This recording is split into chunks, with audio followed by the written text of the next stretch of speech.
Good morning. Today is 6 March, the year 2007. I'm Dr. Dave Thompson, a volunteer at the Palm Springs Air Museum here in California.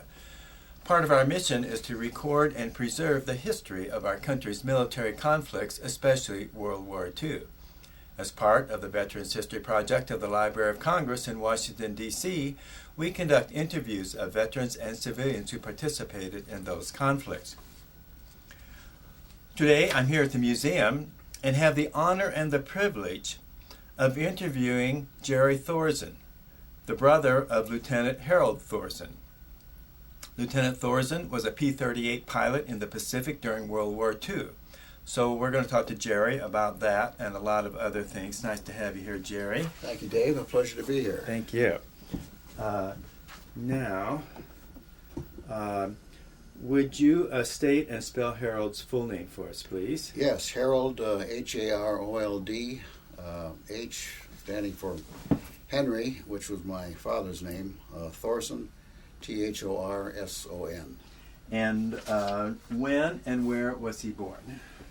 Dave, he was born in Minneapolis, Minnesota on February 21st, 1924. 1924. And your father, you said, what was your father's name again? Henry. Henry. And what did he do? Dad was the sole proprietor of a moving and storage business in Minneapolis. He operated local and national semi-vans hauling furniture to various parts of the country. Mm-hmm. And where in Minneapolis did you all live?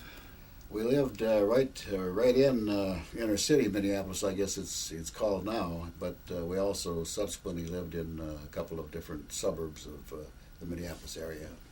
And your brother, when you guys were growing up, where did you live most of the time, or what house do you remember the most? And where was it? Yes, I remember it very vividly, Dave. It was 2922 Chicago Avenue, right across from the Mammoth Sears store. And actually, my father's office was fronted on the sidewalk, and the house was built behind it. Oh. I presume that he added the office after having bought the property many years before. And where did his ancestors come from? How did he end up in Minneapolis, and where did they all originate? All four grandparents, the Thorsons and the Osgards, my mother's maiden name, came from Norway. They were Norwegian immigrants and arrived at Ellis Island in New York sometime in the late 19th century, perhaps sometime in the 1880s. And eventually found their way to Minnesota, where many Scandinavians did. Right. And your mother, what was her name?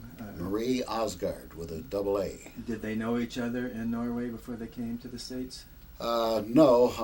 My mother and father met in the States, but to my knowledge, the Osgards and the Thorsons did not know each other at that point, okay, prior to emigrating. Yeah. And did y'all have any brothers and sisters? Yes, 2 brothers, 2 sisters. I'm the youngest of 5 children. And what are the other 3's names? Beverly, Audrey, Harold, of course, whom we're talking about, and Donald. And how many of those are still living? Are they all except for Harold? No, Audrey, the oldest, firstborn Thorson child, died about 7 years ago. But the 3 of us survived. Yeah. Now, you grew up kind of during the Depression, probably. What was that like for the family? We, frankly, Dave, did not suffer any of the privations of Depression. Dad was a pretty successful businessman, and his business did well even during the Depression years. But as a kid in school, I remember that most of my classmates' fathers, if they worked at all, worked for one of the Roosevelt programs like the WPA or the CCC. I also remember vividly various fruits being distributed to our class several times a day, because a lot of these kids were quite literally undernourished, and so that was another program that afforded better nourishment and diet to some of to my classmates. And Minneapolis, has it changed much over the years? Have you been back lately? Oh yes, tremendously. It was a relatively small town, perhaps 300,000 when I was growing up. Now, of course, it's a massive metropolitan community with and spread out as most major cities are, far and wide with the suburbs. But yeah, the changes are very dramatic, hardly recognizable anymore. And what did your kids do for fun when you were growing up? Well, of course, we grew up during the war, and that was all of the talk, and all of our play seemed to be around war games, and there were always arguments as to who's going to be the good guy and who's going to be the bad guy. Nobody wanted to be the Jap or the German. Yeah. We all wanted to be the heroic Americans. So if we ever got organized, we had to fight that one out first. Yeah. And your brother, you being 10 years younger, did you always kind of look up to him, or how were you close to him? I can't say we were close, emotionally close. There was a 10-year differential, Dave, in age, and he probably viewed me as the bratty younger brother. But I did look up to him, and particularly later on, as war came and he got into the war and got into aviation cadets, he was really my wartime boyhood hero. What, when he was growing up and was a kid, do you remember what his interests were? Was he interested in aviation when he was a kid and things like that? He was fascinated, as we all were, by airplanes, and he built model airplanes and talked about flying. And I think it was probably something that he always wanted to do, in one way or another eventually would have done. And did he have a group of guys that he hung around with? Do you remember much? Yes, he did. And stuff? Yeah, he had good friends in high school, friends whom my father didn't always approve of, but that's the way fathers are, I guess. My dad had a lot of sayings, one of which was, I'll never forget this, and he said it many, many times. He always said, "Show me a man's friends and I'll show you the kind of a man he is."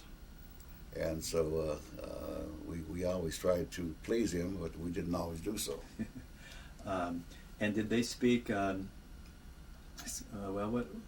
Norwegian, I guess, in the home much? Mom and Dad knew Norwegian, and they could have spoken it, but they did not. My grandparents, however, especially my mother's parents, the Osgards, they usually spoke Norwegian in the home, particularly when they didn't want us kids to know what the topic of conversation was, which was probably usually us. And was your family very religious? Did you go to a church and stuff much? Yeah, I would say exceptionally, Dave. Dad, in particular, was a very staunch, very hard-shell Baptist.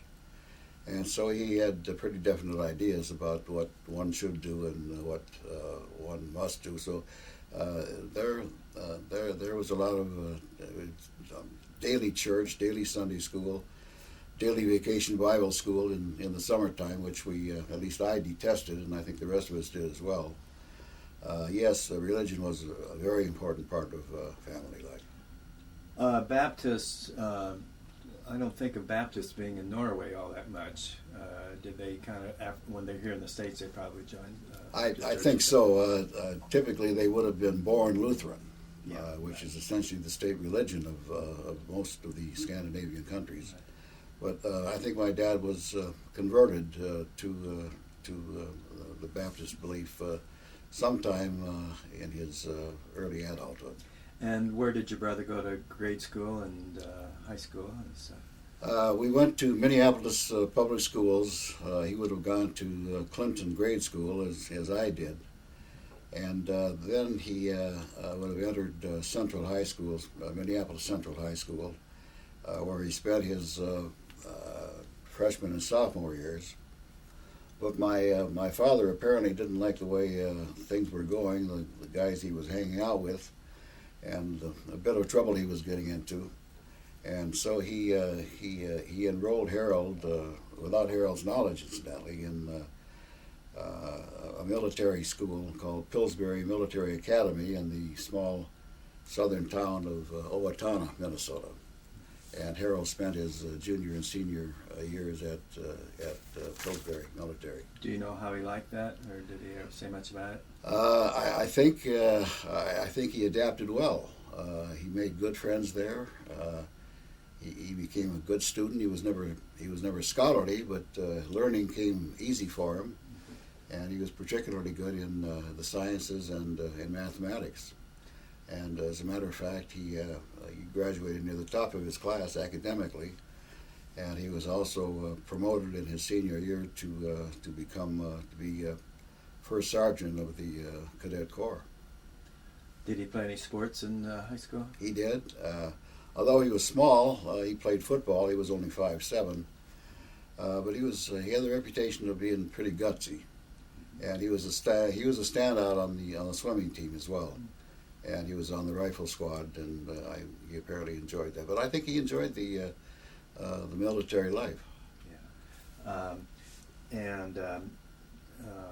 Did he have any girlfriends in high school that you know of, or anybody that he? I assume he did. I didn't know them or of them, but yeah, he was a nice-looking kid, and I think he was a pretty popular kid too. And in Minneapolis, were you guys interested in sports? I mean, did you follow any teams, the Gophers or anything like that? Yeah, especially the Gophers. The Gophers were always Big Ten contenders in those years, particularly in football. Yes. So yeah, that was a good big Saturday afternoons. We're always listening. We're always spent listening to the radio. Bernie Bierman the coach? Bernie Bierman was the coach. Yep, he was indeed. Yeah. So, what year did Harold graduate from high school then? 1942. In 42. I might as well ask both of you then. Do you remember December 7th, 1941? What you were doing, or maybe what Harold might have been doing, or if you ever? Well, he would have been down in Owatonna at Pillsbury in school as a cadet, but of course I remember it vividly. At the time of the attack, which was around 7 o'clock. Well, no, that was 7 o'clock Hawaii time. It would have been early to mid-afternoon in Minneapolis. Right. And I quite vividly recall that we had company that day, and I don't know what they were excited about, but they became excited, and the telephone was ringing a lot, and people were scurrying around looking for atlases and maps and trying to figure out where Pearl Harbor was. Of course, at that time, Hawaii was a territory, a possession of the United States, not a state. And so no one had a real handle on precisely where Pearl Harbor was within Hawaii. Yeah. So did he talk about joining up right away or anything like that? And what did your father think about maybe him going or what? It became pretty obvious for Harold and all of the young men then. They were 17, 18. It was pretty clear that the military was going to be a part of their immediate future. And I don't recall any family conversations about it, but I'm sure that both mother and dad had apprehensions about it.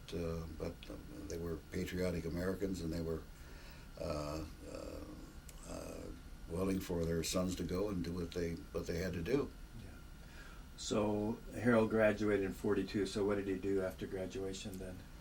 He spent that summer at our summer cottage with us, just outside of Minneapolis, at a lovely lake called Lake Minnetonka. My parents had bought the property on the lake sometime during the 30s, and we spent wonderful childhood summers at Groveland. He had a great summer. My dad, I think, was very relieved that Harold had done so well and turned out okay. He had apprehensions about that. Harold's graduation present from my dad when he graduated, when he got his diploma down at Pillsbury, was a brand new Chevrolet convertible, yellow, red leather seats. So obviously Harold had a great time that summer driving his car around and having dates and just enjoying it. He entered, however, the University of Minnesota in September of that year, of 1942. So when he joined when he joined, when he heard about aviation cadets, and everyone was talking about flying, and everyone was wondering about where am I going to serve and how should I serve? Should I enlist? Should I wait to get drafted? Harold had concluded that he wanted to fly, and he wanted to fly in the Army. Whether or not he looked into naval aviation, I don't know. He perhaps did. And so he joined up then? He did. He went downtown to downtown Minneapolis, the post office, and there were many aviation cadet examining boards throughout the country at that time. And I should go back just a moment, Dave. The General Arnold, Chief of Staff of the Army Air Corps, in early 1942 had lowered the requirements for pilot aircrew training, officer training, from a minimum of 2 years of college to any qualified high school graduate. If you had a high school diploma, if you were between the ages of 18 and 26, and if you could pass some real tough exams, the Air Cadet qualifying exam, notably, that was the beginning. So in September of 42, Harold did go down, did apply for aviation cadets, took the examination, and passed it. The vast majority of young men who did take it did not pass it. Something like 70% flunked it. They were, however, permitted to retake it in 30 days. However, at that time, your draft number might come up in 30 days. But those who were still available, took it over and over. But some never were able to cut it. It was a tough exam, real tough. I have copies of it, and I was amazed that as many young men could pass it as did. I mean, it was tough. And where did he go for his basic training? Well, he what they did at that time of the war, you could still commit yourself to aviation cadets or some other branch of officer training, and you didn't have to go right away. You were placed in the enlisted reserve, and that exempted you from the draft for a period of time. But there was a lot of controversy about that. Young men were being drafted and going through training and going to combat areas, and these talented young guys were having fun and waiting to be called.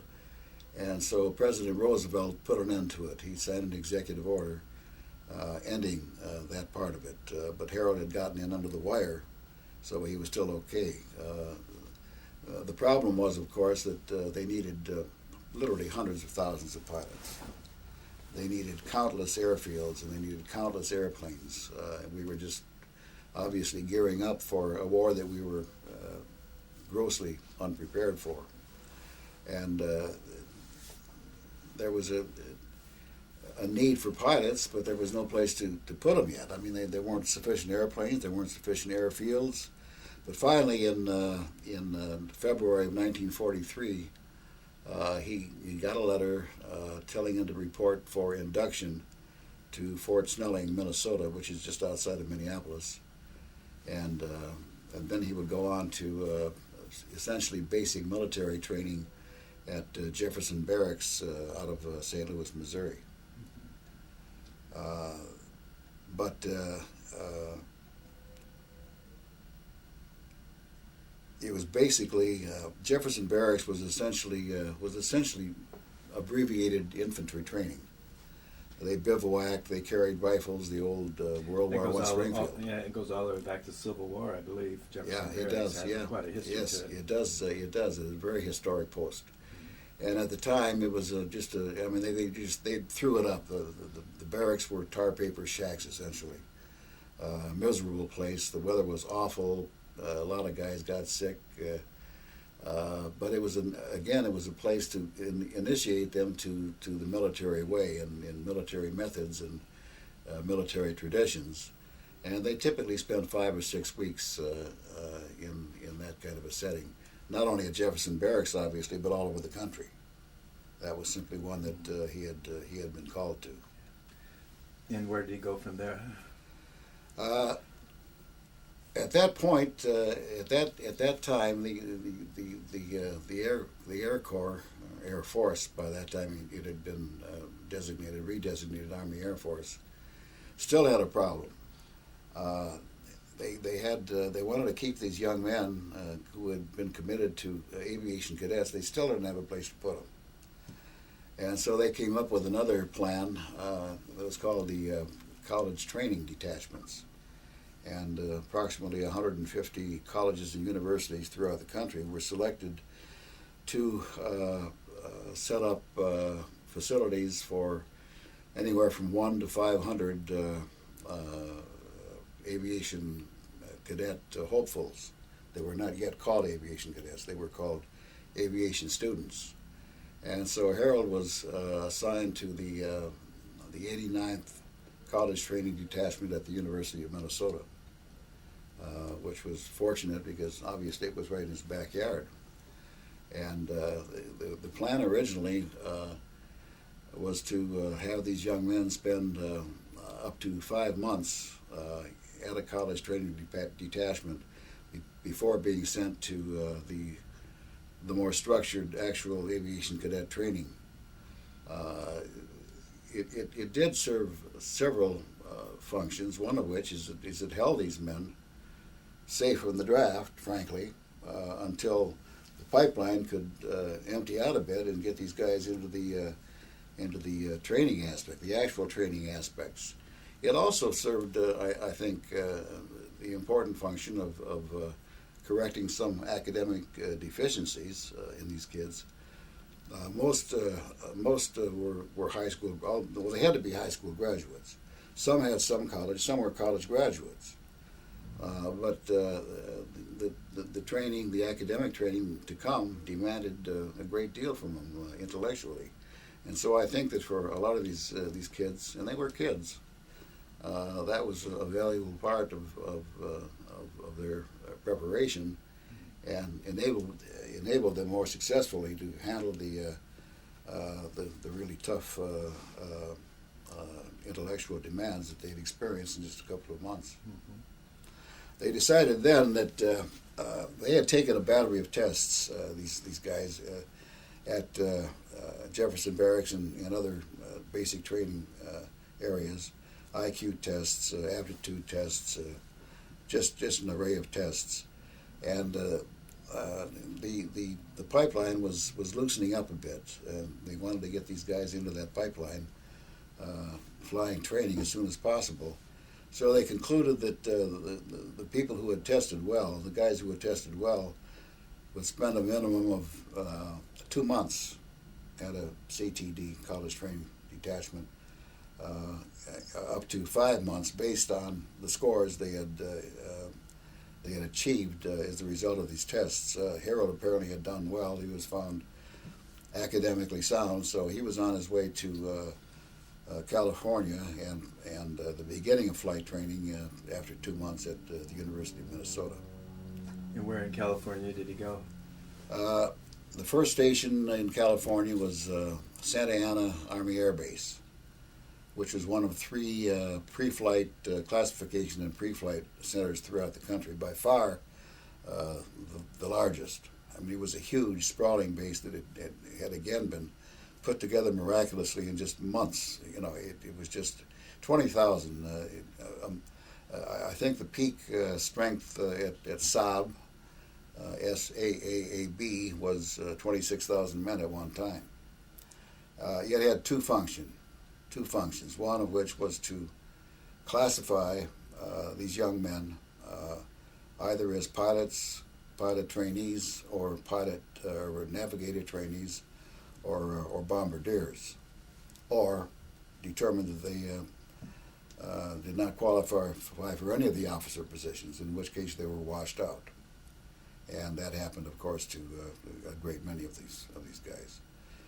Pre-flight, classification process lasted up to 6 weeks, 6 to 8 weeks, during which they were again bombarded with examinations and psychiatric evaluations, with psychiatrists and clinical psychologists. They took just god-awful tests trying to indicate whether or not they had the skills, the motor skills to qualify, and they were evaluated throughout this period. It was pretty brutal, really, and they went through a great deal. And of course, there was a great deal of apprehension: am I going to make it at all? And of course, as we've said and seen, many did not. But it was based on there was a statistical device called Standard Nines, which is essentially a statistical device that ranked these kids from 0 to 9 in the categories of pilot, bombardier, or navigator. And then after all of this was evaluated, teams of psychologists got together and indeed classified them, or said, no, we can't classify this guy, he's out of here.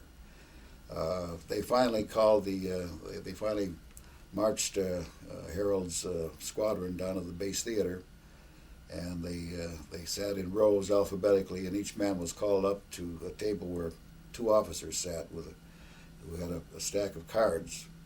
And Harold walked up. He probably waited a couple of hours. He was alphabetical. His name starts with T. Anyway, he walked up to the desk, saluted. They returned his salute and handed him a card, and it said it had the stay 9 scores. They were Standard Nines was shortened to stay 9s, like everything in the military. And he was happy, of course, to see that he had been classified as pilot. Most of I think 90% of those guys wanted pilot. There's no question about that. So he was ecstatic. I'm sure he was. And where did he go from there? Well, from there they just threw their duffel bags on their shoulder and marched to the opposite side of Santa Ana Army Air Base, and that's where the pre-flight, the formal training started.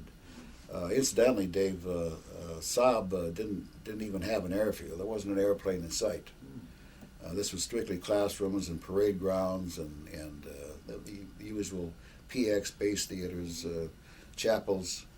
But he began then, along with his classmates. They were designated Class 44C, which would mean that they would graduate in 1944, month C, which is January, February, March, C being the third month of 1944.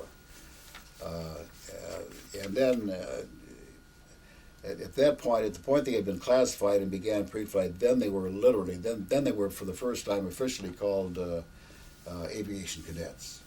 And they received a whopping promotion from private to aviation cadet, $75 a month versus the $30 that a private got. They were issued officer-type uniforms. Now they were called Mr., sometimes disparagingly, but they were on a par. They were on an equal basis with military academy cadets and Annapolis midshipmen. And so that's where they did the pre-flight. Then, when did he get designated to be a fighter pilot as opposed to a bomber pilot? Well, there was pre-flight first. That would have been followed by 10 weeks of primary training, 10 weeks following that of basic flight training, and 10 weeks following that of advanced flight training. And where were all of these places? Well, they were for instance, primary bases, primary elementary flying. The ones that he went to. Yeah, they were mostly in California, New Mexico, and Nevada, Arizona. Mm-hmm. He had after he successfully made it through pre-flight, and then incidentally 20% washed out of pre-flight. So that's how tough that course was. He was sent to Thunderbird Field in Glendale, Arizona, and that was civilian-operated, civilian-owned, as they all were, the primary schools. The other more advanced schools were all military staff, but it was all civilian staff with a cadre of military officers who served administrators and check pilots. But for 10 weeks, he attended classes and flew the Stearman PT-17, the classic yellow biplane, open cockpit, and loved it apparently. Most of the men had not flown. Perhaps some had never been close to an airplane. The PT-17 was supposed to be an easy airplane to fly, forgiving. It had to be, of course, for neophyte flyers. But probably the thousands of young men who washed out of primary training wouldn't agree with how easy it was to fly. Had he been up in an airplane prior to this at all? Yeah, I think my dad had taken us up, I recall, in an old Stinson high wing one time, probably around 1940 or 41. I remember flying with my other brother and Harold in that old Stinson, and we all got a big bang out of it. But that was the first time, I think, for any of us. Incidentally, going back just a little bit, a part of that college training program was supposed to include 10 years, or rather 10 hours, of flight orientation at a local civilian airport. I doubt if Harold did that, because he only spent 2 months there, and that would have come at the end if a young man spent as many as 5 months. Of course, did he say flying came easy to him?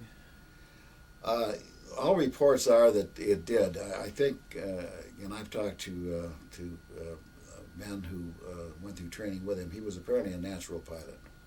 He just loved it. He was the kind of a guy that just became one with the airplane.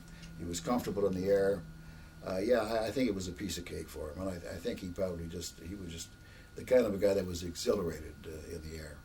And where did he go to his next advanced? Next was basic training, and that was at Marana Army Airfield, Marana, Arizona. And as I've indicated, that was another 10 weeks. The airplane was more powerful. It was the Wwii BT-13, and it was all metal as opposed to the biplane Stearman. It was enclosed cockpit, had a variable pitch propeller, still had fixed landing gear, much more powerful engine, much higher ceiling, much faster, much more deadly, much more difficult to fly. And this time around, now in primary, the student pilot sat in the rear cockpit, open cockpit, and the instructor in front. That was just reversed. Now the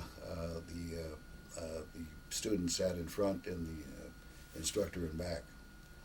And they would have, he had 65 hours in his logbook after primary at Thunderbird Field in Glendale. He would accumulate another 70 hours at Marana in the Wwii, unevenly divided between dual instruction and solo. And at that point, in basic at Marana, you started getting into more challenging things that were required. Formation flying, your navigation skills were much more demanding. Instrument flying became an important part of it. Night flying was introduced. Each phase of flying, became not more difficult, but more demanding of the pilot. And those that could hack it stayed. Those that didn't were just washed out. And then in his final stage of would be where? That was advanced flight training. That was taken at Williams Field in Chandler, Arizona. It gets interesting at this point. Chandler Williams was really a training ground. It was essentially supposed to be an airfield, an air base that trained P-38 pilots, or trained for the P-38. The boys that came from Marana were a bit disappointed to find out that they had been assigned to a single engine squadron at Williams, and that could mean only one thing. It could mean that upon graduation they would they would not get the P-38, or Lord help us, be assigned as instructors. And nobody wanted that. These guys all wanted combat. They all wanted fighters. They all wanted combat. And the P-38 seemed to be the airplane that they most wanted to fly. But it was determined later. Let me go back just a moment. It was determined at Marana in basic whether or not a man was going to be a fighter pilot or a bomber pilot. If he was going to be a bomber pilot or transport pilot, multi-engine, B-24, B-17, excuse me, C-47, then he would go to a base that was exclusively trained for multi-engine. But when they got assigned to Williams, they knew they'd be in fighters of one stripe or another. And some of the men there did fly the P-38. It was designated the P-322, which was configured like a P-38. It looked like one, but it was the airplane that the British had rejected. It did not have counter-rotating propellers, didn't have superchargers, but it was adequate for training some of the men. But Harold, unfortunately, was not one of those that trained on the P-322. Instead, the AT-6, which is the classic aircraft that most men who were going to go into fighters trained in advanced. They knew, however, later in flight training at Chandler, at Williams, that if they were selected for gunnery training, then they would not be instructors. They would definitely go either to transitioning to some type of fighter, or perhaps even be assigned to an operational base right away. Harold was among those selected for gunnery training, and they still flew the AT-6 with a 30 caliber Browning mounted on the cowling, shooting through the blades of the propeller. And they shot both at ground targets and towed targets. Had he done much hunting in the past? Was he? We did some hunting with my father. We had 16 gauge shotguns. It wasn't a real important part of our relationship with our father. No, I would not say that Harold was an avid hunter. He had done it. He was familiar with and comfortable around guns, but we didn't do it annually by any means. Yeah. But the training for gunnery was at Aho Field. All of these fields, both the primary, basic, and advanced, had auxiliary fields. There were too many airplanes, too many men flying to have just one field, so they had various fields, typically dirt runways 15, 20 miles apart, surrounding the primary base. They graduated. Harold's class 44C graduated on March 12th, 1944, and at that point he was commissioned second lieutenant and got his silver wings. And mother and dad had driven out from Minneapolis to be there to watch him graduate. Mom pinned his wings on his beautiful new custom officer's uniform, and it was a very proud day for everyone, I'm sure. They were disappointed, the men were. Incidentally, there were nearly 500 men in Class 44C, the biggest to ever graduate from Williams Field. And it was more or less traditional to give these guys a couple weeks leave after commissioning and being awarded their wings. However, that did not happen. They were instead, about half of that class, 240 men, were assigned to Victorville Army Air Base, Victorville, California. The very next day, they graduated on March 12th. They had to be in Victorville the following day to begin a transition period flying the Bell Airacobra P-39. After that training, they would get a couple of weeks leave and come home to Minneapolis. Okay. And so that transpired then, just like that. Yeah, he got in March. In March of all of March '44, they flew the P-39, and about 60 hours of transition training at various altitudes of aerial gunnery, more navigation, more instrument training. It wasn't a P-38, but it was a heck of an airplane. It was a heck of a transition from the AT-6 to a really hot airplane. The P-39 was rather unique. It was the only aircraft whose engine was mounted behind the cockpit. And the drive shaft, the propeller shaft, ran on the floor of the cockpit between the two rudder pedals. I can't imagine that. I mean, here's this thing wildly spinning right down here. Don't put your foot down there, I guess. And it was armed with two Browning 50 caliber machine guns and a cannon fired through the hub of the propeller. It was a pretty hot airplane. Also a very dangerous airplane. You had to fly it all the time. It had some nasty characteristics. Yeah, I think it was best used for ground strafing and tank busters and stuff like that. It was indeed. The Russians in particular, who got most of them, we gave the P-39s to the Russians, used it to great effect. They knew how to fly it, and they did a lot of damage with the P-39. But when it was sent overseas initially, to the Philippines, for instance, New Guinea, it was no match for the Japanese aircraft of the time. They did well. Those guys that flew it, they either flew that or the P-40. That's right. All we had at the time, and they did okay. Yeah, once they learned how to, I think it got a bad reputation because they didn't know you couldn't fly one-on-one with a zero, but if you flew in pairs and watched each other, and that it could be effective, like Chenault had taught the guys with the P-40 in China. Yeah. Now, so then after leave, did he go back to the same base? After leave, he and a buddy of his bought a snappy little 36 Ford coupe with a rumble seat. I remember that thing sitting in our driveway in Minneapolis, and they drove all the way through, straight through to Minneapolis. When you're 18, 19, 20 years old, you do things like that. And then his buddy took the Ford that they co-owned down to his home in southern Minnesota. He was a farm kid from southern Minnesota.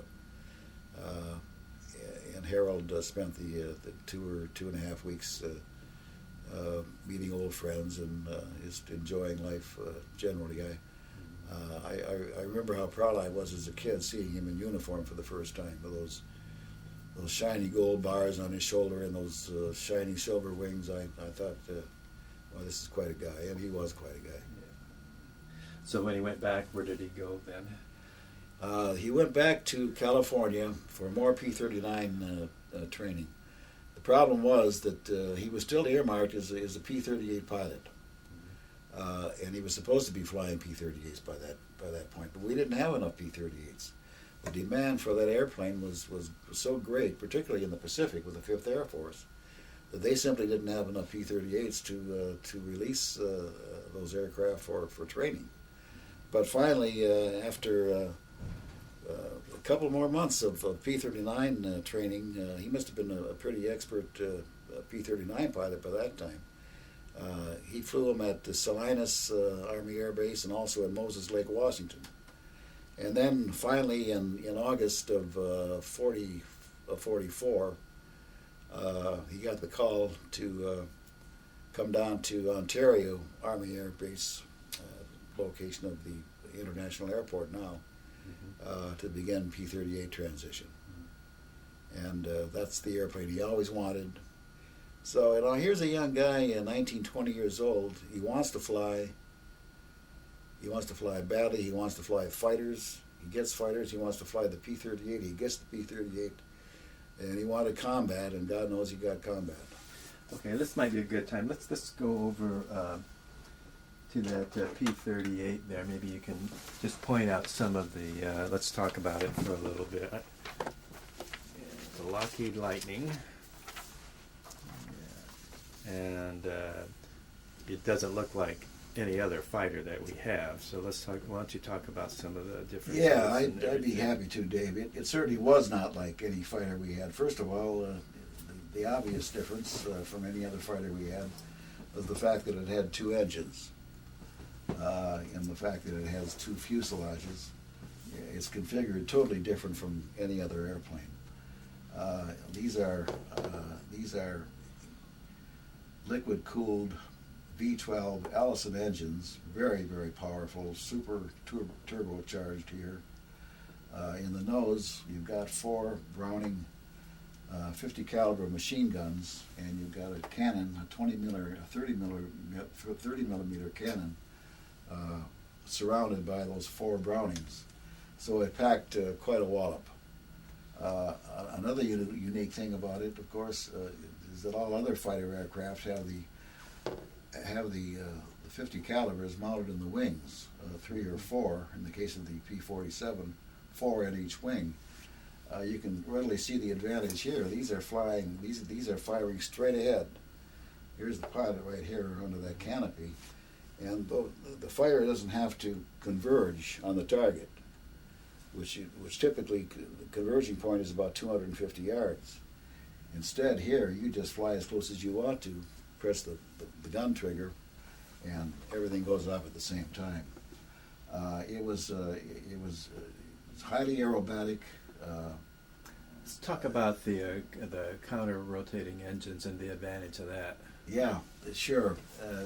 When you're flying a P-51, a P-47, a P-40, a P-39, your engine is spinning in one direction. Consequently, you as the pilot, you have to compensate with rudder against that torque force of that prop spinning in that direction. You have to compensate it with pressure in the opposite direction.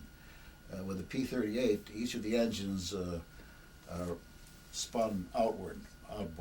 In other words, the right engine would have been a counterclockwise motion. The left engine would have been a clockwise motion. So you can just leave it didn't have a stick, it had a yoke, kind of a steering wheel, which was unique also to the P-38. So you didn't have to compensate.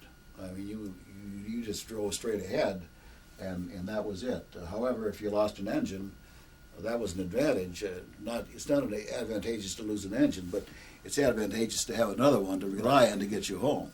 Yes. And that happened frequently, of course. Mm-hmm. And we'll talk later about how it happened to Harold in combat and how we compensated for it. There was, I know there's talk about how they were taught to eject, and the boom back there was always a problem, I guess. I've heard sometimes they said, well, turn it upside down and drop out and various things. And what did he say, if you know, or what do you know about that? I have talked to other P-38 pilots and seen some training film about the P-38. You had 2 options, one of which is just to get out of your cockpit, just slide down the wing. And everyone swore that you're not going to hit that boom, don't worry about it. If you wanted to, of course, you could flip it on flip it upside down, open the canopy would fly off in the slipstream. You just unloose your seatbelt and literally fall out. Yeah. And from what I understand, that was the option most of the men took if they had to get out of the airplane. They'd get out, of course, in an emergency any way they could. I mean, if you had to jump out and try to fly over the boom, you did that. But if you had time to think about it, you probably wanted to flip it over and just fall out straight down. And the ceiling for that, how high could they go? Operational ceiling was 25,000, but it had a ceiling of 42,000. It had a speed, Dave, of over 400 miles an hour, but it typically cruised 300 to 350 miles an hour. It was not as maneuverable as some of the enemy aircraft it competed against in either Europe or the Pacific theater. But as you indicated earlier, they developed tactics to compensate for what lacked. You never wanted to turn inside a Zero, for instance. You couldn't do it. This is a heavy airplane. It's well armored. The Zero is very light. It sacrificed armor for maneuverability. but properly flown by a good pilot, it was a match for any enemy aircraft anywhere. As men like Richard Bong found out, who shot down 40 Japanese aircraft in this plane. Yeah, right. And we know they used those to get Yamamoto in the Right. Pacific. That Yeah. was quite a feet, and that was Yes. they had a long way to go. It was indeed, yeah. It was an incredibly versatile aircraft. It was a fighter. It was a dive bomber. It was a skip bomber, skipping bombs off the water onto enemy ships. It was a reconnaissance aircraft, a photo aircraft. There were a number of photo reconnaissance squadrons, both in Europe and in the Pacific. They didn't call them the P-38, they called them the F-5. And instead of the armament up here, the guns, this was all camera, very sophisticated cameras. Mm-hmm. And these fellows would fly essentially all alone. Obviously, they weren't armed, so they had to rely on speed and altitude. And if they were pursued by a bad guy, all they could do was try their darndest to get out of the way. Okay, well that's good. Let's go back to Harold now. So he's getting ready to go overseas here. Last. Yes, he got orders to the South Pacific. He wasn't assigned, but he got orders to jump on a C-54 at Hamilton Field in San Francisco in, I believe it was November of 1944. And they flew first to Hickam Field, Hawaii. They then, the next day, they stayed overnight. The next day they flew on to tiny Johnston Island in the Pacific. They then flew on in the C-54 to Iwo Jima, which had been the site a couple of years earlier of a hideously costly battle between the Marines and Japanese. And they finally wound up in New Guinea, Nadzab, New Guinea, to an outfit called the 360th Combat Replacement Group. And what month and year was this now? That would have been, that was November 1944. And rather than Iwo Jima, you think, was that Guadalcanal maybe they? No, it was Iwo. No, it was not. It was not. It was neither Iwo Jima nor Guadalcanal. It was Tarawa. Tarawa, yeah. Yeah. Okay. Right. Thank you. Yeah, that's correct. Iwo Jima and Guadalcanal. Iwo Jima happened later. Later. That's what I was wondering. Right. Yeah. Okay. Yeah. So they landed in Nadzab, New Guinea. I don't know. I presume that most of the passengers aboard that plane were replacement pilots for various combat units throughout General Kenny's 5th Air Force. But the 360th was charged with the responsibility of introducing these guys to combat and actually going on combat missions by veterans, most of whom were just returning from mid-tour leaves in Australia. They'd stop for a number of days at Nadzab, and they would act as mentors to these combat replacement pilots. One of whom was Harold.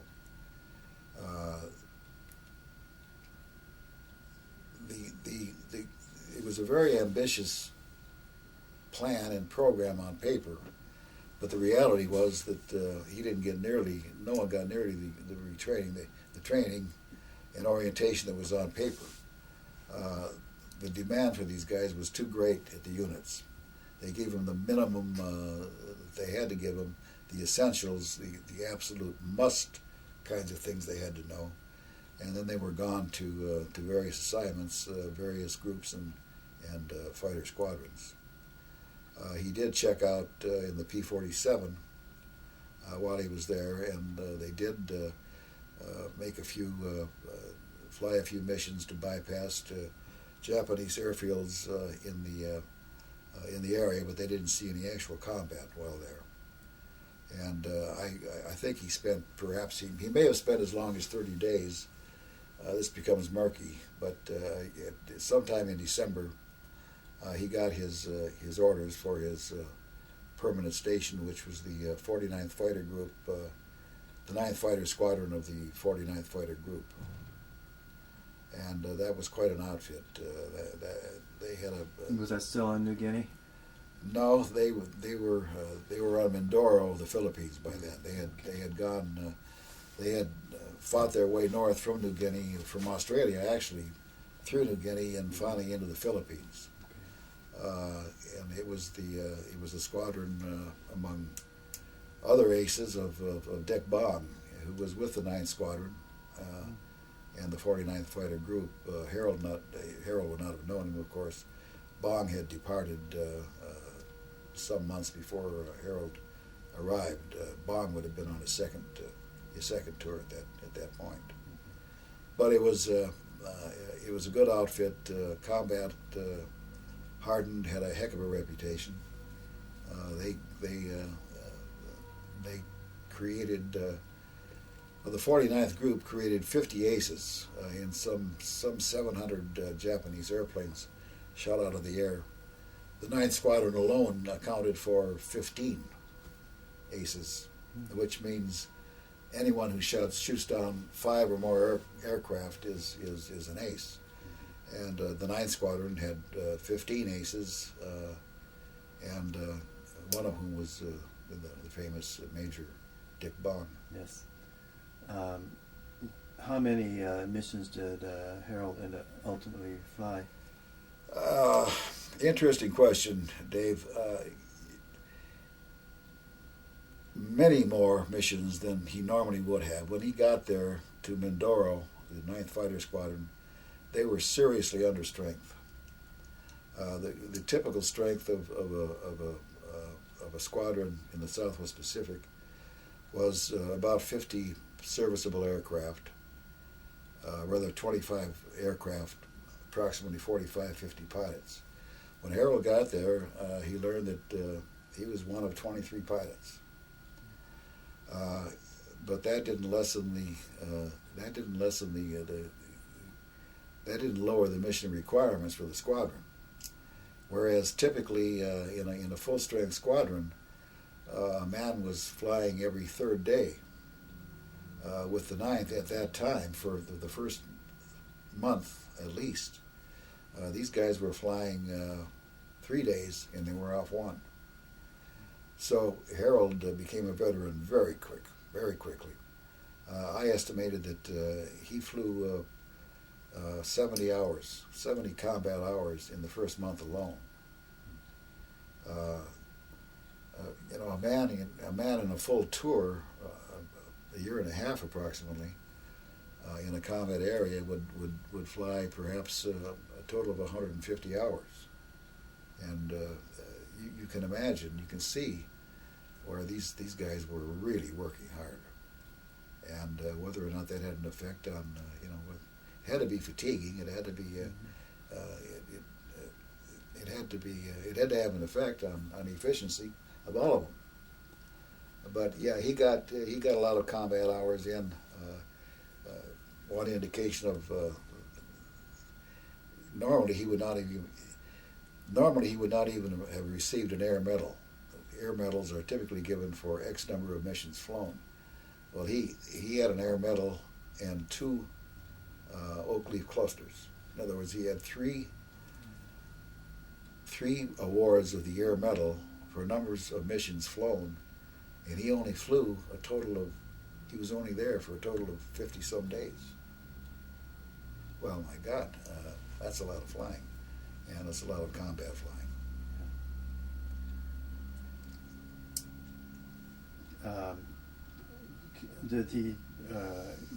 Are there any memorable missions that you can that stand out more than others? Yes, there are, Dave. I learned from his crew chief that he took off in a flight of 4 P-38s one day. This would have been in late January. On a reconnaissance flight over northern Luzon. and there was pretty heavy flak over the reconnaissance, over the target area, and Harold's aircraft got hit. Lucky hit, apparently.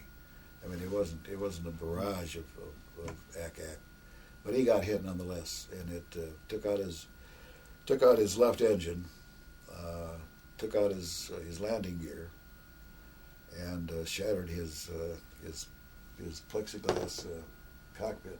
Okay. It didn't hurt him. Didn't impair his vision, apparently. Well, obviously they had to come home right away, so the three other P-38s escorted Harold back to Mindoro to Hill Field.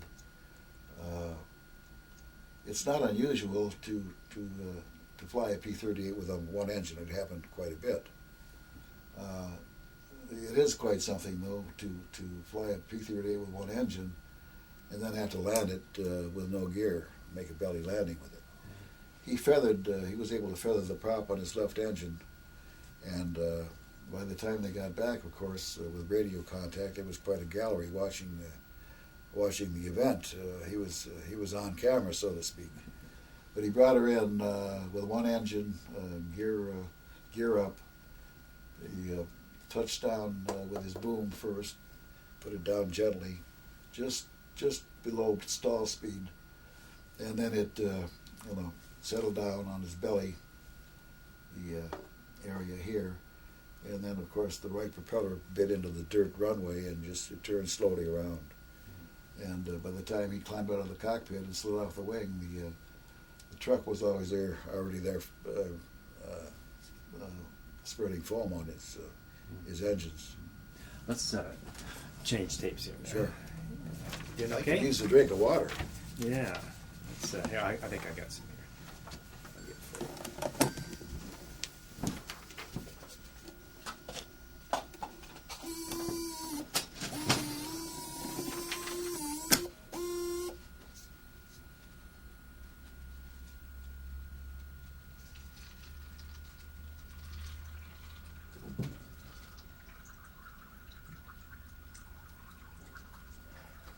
How long have we been at it, Dave? Oh, an hour. Are we really? My God. Time flies when you're having fun. Does it now? Okay, there you go. Oh, thank you, Robert. Great.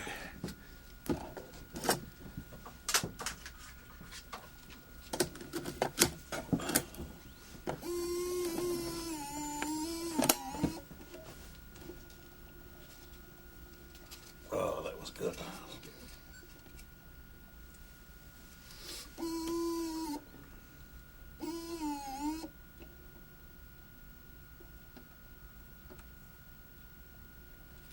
So that episode demonstrates what a good pilot that he was.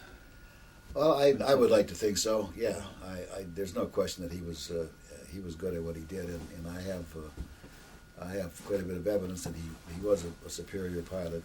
Testimony from squadron mates whom I was fortunate to be able to contact.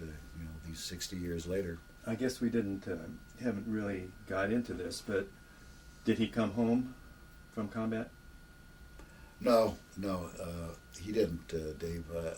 We can jump if you wish to his. Well, I just I for people who are watching this, I think maybe Are we on now? Oh yeah, maybe we should let them know that that's one reason that he's not here to do this himself. But now let's just continue on from pretty much where we are, and we'll get to that then later. All right. Did he? Do you know? Did he? Well, first of all, were there many Japanese planes to contend with at this point in time, or was it mostly the flak and stuff like that bothered him? No, it was. Japanese planes were not that frequently seen anymore at that point of the war. The sky was full of Japanese aircraft in late 1942, throughout 1943, even earlier 1944. But occasionally you saw them, but you never knew when. What might be characterized as a milk run, it shouldn't be any problem. Shouldn't routine flight might turn into a harrowing experience. And on two occasions that happened Harold on each occasion. They encountered Japanese aircraft, and on each of those two occasions, Harold shot down one of them. So added to his experiences is the fact that he actually, in that short period of time, was credited with the destruction of two Japanese fighters. Can you tell us a little bit about each of those engagements? Yes, on one they were scheduled. It was another four-flight P-38 flight scheduled to dive bomb ships in Leyte Bay. And on the way there, on the way to the target, they got a radio call that there was a fight going on at a nearby island. I don't recall the name of it, Dave.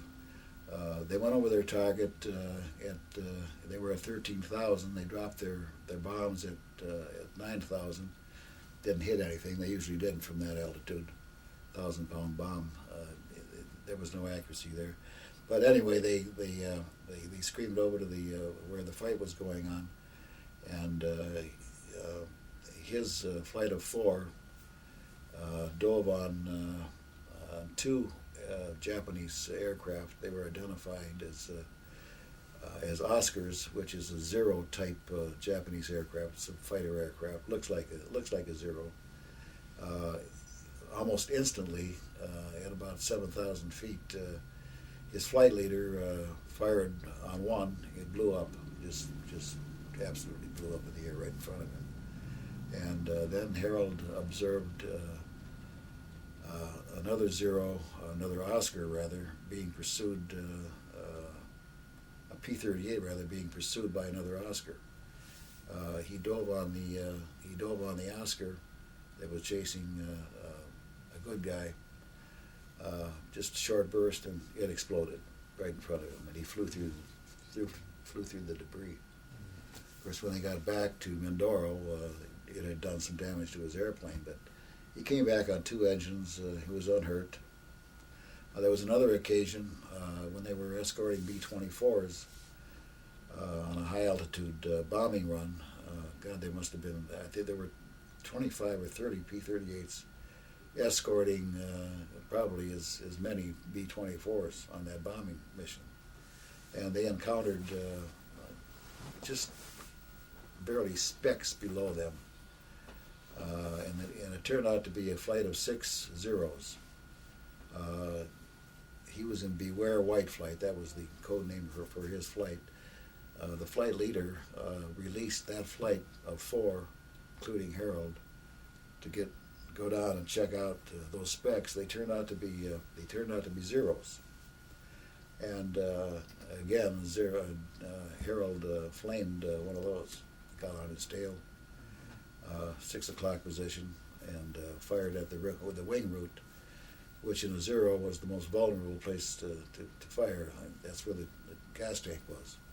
And immediately he started smoking and burning, and he went down. It turned out that if there's an easy victory, this was an easy victory. These guys were apparently kamikazes, and they were going down to ships, American ships. This kamikaze stuff actually started in 1944. Of course, it had its ultimate expression over Okinawa later on. But this pilot probably was not experienced. There was no indication that he tried to take any evasive action. His goal was to get through the cloud cover and go down and hit a ship. Well, Harold got him first. Probably saved some of our lives. Yeah, it's very possible, Dave. I have not been able to verify. I know from 2 accounts, 2 people who were there, that Harold was recommended for a Distinguished Flying Cross. But I've not been able to turn up yet. I'm still looking for the citation, which is the official description of what valorous act was performed to justify the DFC. But it could have been something like that. Who knows? Did he write many letters home? He did. I recall that he was a faithful writer, Dave. Unfortunately, if those letters had been saved, nothing was saved. Everything disappeared, and I just don't know why. It certainly would have made my research a lot easier. And I would love to have, I would love to have heard his accounts of things, but they were probably heavily censored anyway. Yeah. Did he have a special girlfriend or fiance or anybody like that? He had a steady girlfriend back here. Her name was Janet. I remember that, and I remember she was a real knockout too. And I presume that that he would have corresponded with her, but I haven't tried to contact her. It's good. I never thought of that. As a matter of fact, that might be a good lead. Really? Yeah. Yeah, that would be. We'll, I guess, talk about his final flight before long. But is there anything else we need to talk about? But want to talk about before we get to that? No, I think we might as well get to the final chapter here, Dave. He had been there. As best as I can estimate, he got there sometime in December, probably late December. So we flew all of these combat missions and had all of these experiences in January, in December, and then in January of '45. And on I believe it was.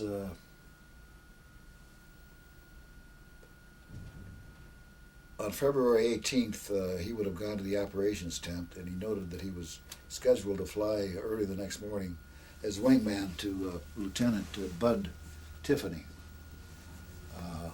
two aircraft freelance mission, which is go wherever you want, shoot up whatever you see, and then come home. Actually, the assignment was to go over three different adjoining Mindoro. Philippine islands where there were well-known Japanese airfields, and the Japanese had an uncanny way of sneaking airplanes into these strips. They were bombed by high-altitude B-24s. They were strafed by P-38s. They were decimated by A-20s, and still, reconnaissance, photo reconnaissance would show a number of Japanese airplanes on these strips the next day. And no, it was just mysterious. At any rate, he went out to the flight line that morning, February 19th, and probably had a little casual banter with his crew chief, Sergeant Blakowiak, Staff Sergeant Blakowiak, and checked out his airplane, went through his pre-flight, and Bud Tiffany, Lieutenant Tiffany, was doing the same, his pre-flight and warm-up, and they went out, taxied to got out of the revetment area and taxied to the end of the runway, took off at about 9 o'clock on that morning, and they first went to the island of Cebu, looked over a number of Japanese airfields there, didn't see anything worthwhile. Went to another island, nothing there, and then they went to Negros Island and looked over two airstrips, didn't see anything worthwhile there. And then they went on to a third airstrip on Negros, Soleil Aerodrome, and they observed several groupings of Japanese aircraft on the airstrip. Bud was leading, of course, and Harold would have been at this attitude here to the right and lower, and they went in for their strafing run, and they flamed several airplanes on that first run. Bud thought he saw some other aircraft hidden in trees, so he said, let's take another run at them. So they came around and they made their second run and strafed, and Bud, after a short while, after leaving the field, leaving Soleil, called Harold on the radio, didn't get a response. Called him several times, didn't get a response. And finally, did a 180, came back over the field, and he saw an aircraft burning right next to to the airstrip, the runway, which had not been there before. It was not, he couldn't identify it as a P-38. He didn't, he flew around the area for 15 minutes or so. He didn't see any parachute. He didn't see any indication of anyone else. There were no other American planes in the area, so it was pretty conclusive that was Harold's P-38. He also, in his report, Bud's report, he reported that he did not observe any enemy return gunfire.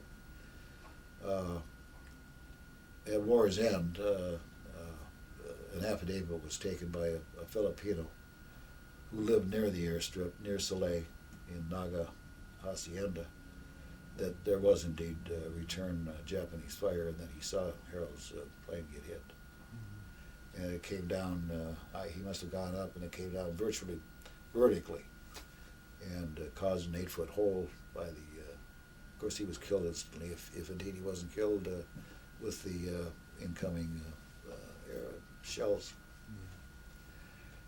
So that was the sad end. That's we didn't hear about it at home. We didn't get the telegram for another month. It was sometime in March before we got the telegram. But I think that was fairly typical.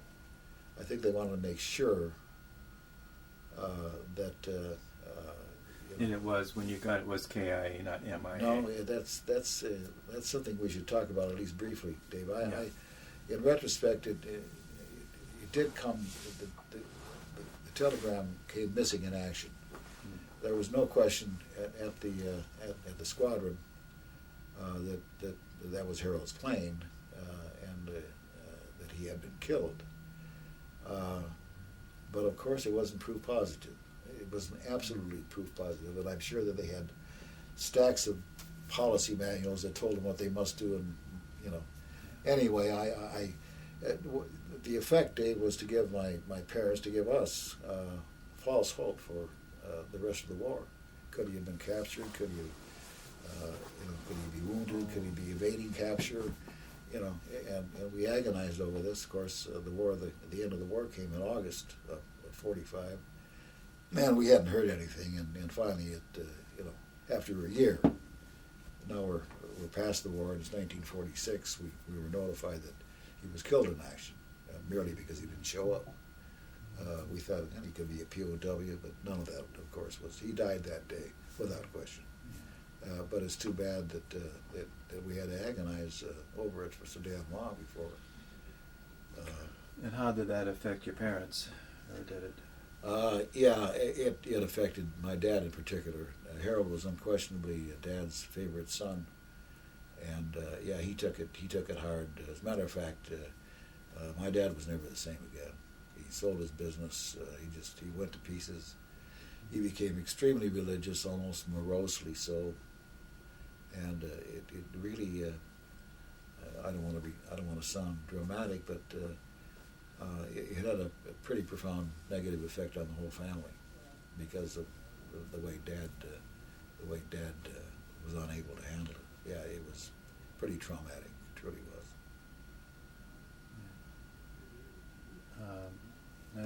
Go ahead. As a postscript, as a part of my research, which has been ongoing now for 6 years, I've done a lot of research in a lot of places, including the Air Force Historical Research Agency at Maxwell Air Base in Alabama. I spent a week there going through microfiche records. Judy and I went to Hickam Field in Hawaii, which is the location of JPAC. That's an acronym for Joint POW MIA Accountability Command. And they had a lot of records that they had collected, waiting for me to come and sit down with them and take a look at them. One of these documents at Hickam talked about a Mr. Tarasso, a Filipino, the same fellow who saw the action that killed Harold. it was an affidavit that he had uncovered sometime in 1950 some human remains from that hole that was caused by the P-38 crash, and they were subsequently sent to Manila, and then they were sent to they were interred at the National Cemetery in Honolulu. Prior to that, Dave, the American Graves Registration had sent several search parties looking for remains. As early as 1947, another search party came in 48, another search party came in 1950 and picked up those remains that Mr. Tarraso had discovered. And that gave me hope that these may be indeed my brother's remains. And of course, with DNA, they were examined then in 1950, but of course they could not be conclusively. There were no dental records or anything like that, but they could not be conclusively identified as him. But I went through a whole lot of bureaucratic process to have those remains disinterred from the Honolulu cemetery. They were taken to the laboratory of JPAC. Some samples were cut and they were sent to the National Laboratory in Maryland, and they didn't yield any DNA material. And they cut another sample, and it was on an airplane the next day for Maryland, and again it didn't yield any DNA material. In the meantime, my brother and I had submitted blood samples to the laboratory for purposes of comparison, yeah, should something come up. Now, it turns out, Dave, that because of the way those remains were preserved around the time of the Korean War, remember this is 1950 when they were discovered, they had been rendered somehow impervious to DNA analysis. And now they're still working on the problem, on the demineralization of those remains. I am personally convinced that those are the remains of Harold. There's just no question in my mind. And I think that someday they're going to break through this scientific problem and get a DNA comparison with my blood. And so I'm hopeful that we may have a full honors burial at Arlington. So you started this research about 6 years ago. Had you been planning this for some time, or how did that come about? I thought about it most of my life. I thought about Harold off and on.